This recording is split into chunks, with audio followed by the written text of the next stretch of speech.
ဒီနေ့ဗီဒီယိုလေးရတော့ဒါ Microsoft Office ရဲ့ပတ်တူးလေးပါနော်ပတ်တူးလေးမှာဆိုရင်ကျွန်တော်ဒါ Microsoft Office မှာဒါထုတ်တာတဲ့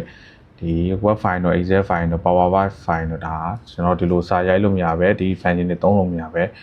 product key တောင်းနေဆိုဘယ်လိုလုပ်မလဲနော်ဒီနေ့မှာဒါ mini window လေးပေါ်လာပြီ product key လေးတောင်းနေပေါ့နော်အဲ့ဒါဘယ်လိုလုပ်မလဲဆိုရင်ကျွန်တော်တို့ဒါအရင်ဆုံးနေနဲ့ကျွန်တော်တို့ disk PC တော့ပါပါမယ်ဒါ disk PC ကိုတစ်ချက်နှိပ်လိုက်ပါနှိပ်ပြီဆိုတော့ねကျွန်တော်တို့ဒီမှာကျွန်တော်တို့သူရဲ့ located တဲ့ဝင်ပြီးဆိုတော့ねကျွန်တော်ဒါ program file နဲ့ဝင်လိုက်ပါတော့ဝင်ပြီးဆိုရင်ကျွန်တော်တို့တွေကသူ့ရဲ့ဒါ Microsoft Office ကိုရှာမယ်ပေါ့နော်Microsoft Office နောက်ကဘာမှမပါတဲ့ဟာကိုယူမယ်ယူပြီးဆိုတော့ねကျွန်တော် Office C ကိုနှိပ်လိုက်မယ်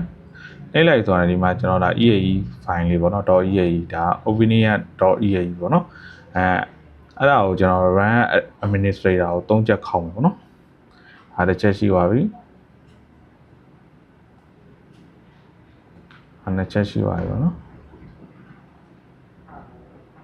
အဲ့ဒါ3ချက်ရှိတယ်3ချက်ရှိပြီဆိုတော့ကျွန်တော်တို့ဒီမှာဆိုရင်ကျွန်တော်တို့ဒါဒီမှာဆိုရင်ဒါ reset ချပေးလိုက်တော့နော်reset ချပေးလိုက်ပါပေါ့ကျွန်တော်တော့မချတော့ဘူးကျတော့ကျွန်တော်ဒီထဲကိုကျွန်တော်ပြန်ဝင်လိုက်ပါနော်ဒီထဲဝင်ပြီဆိုတော့ဒါဆိုကျွန်တော်တို့အဲ့ဒီဟာဘာလို့တာလဲဆိုရင်ခုနလောက်တဲ့ဟာကကျွန်တော်တို့ဒါအစမ်း3ကာလကိုဒါ reset ချလိုက်တဲ့ပုံစံမျိုးပေါ့နော်အစမ်း3ကာလ reset ချလိုက်တဲ့ဟာမျိုးဒါယာယီဖြည့်ရှင်းတဲ့နည်းပေါ့နော်ဒီကောင်ကတော့3-4-5ကာလောက်တော့လုပ်လို့ရလာမယ်4-5ကာလောက်တော့လုပ်ရမယ်ဒီမှာကျွန်တော်အကောင့်ထဲကိုကြည့်လိုက်မယ်အကောင့်ထဲကြည့်လိုက်တယ်မှာ product chain product key လို့ပြောပေါ်နေပေါ့နော်ဒီမှာကျွန်တော်တို့ဒါတွေကတော့ဒါ key တွေပဲသုံးလို့တော့မရဘူးပေါ့နော် key မရှိဘူးပေါ့နော်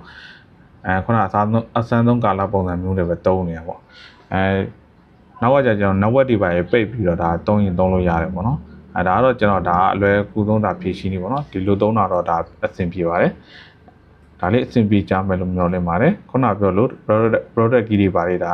ပြတယ်ဆိုရင်ဒီနည်းလေးနဲ့ဖြည့်ရှင်းကြည့်ပါဦးနော်ဒါစက်တိုင်းဒါခုနတော့အရင်ကလင်္ကာကတော့လုပ်ပြီးတဲ့ set တွေကတော့ရချင်မှရလိမ့်မယ်ပေါ့နော်ဒါလေးအဆင်ပြေကြမယ်လို့မျှော်လင့်ပါတယ်အားလုံးကိုကျေးဇူးတင်ပါတယ်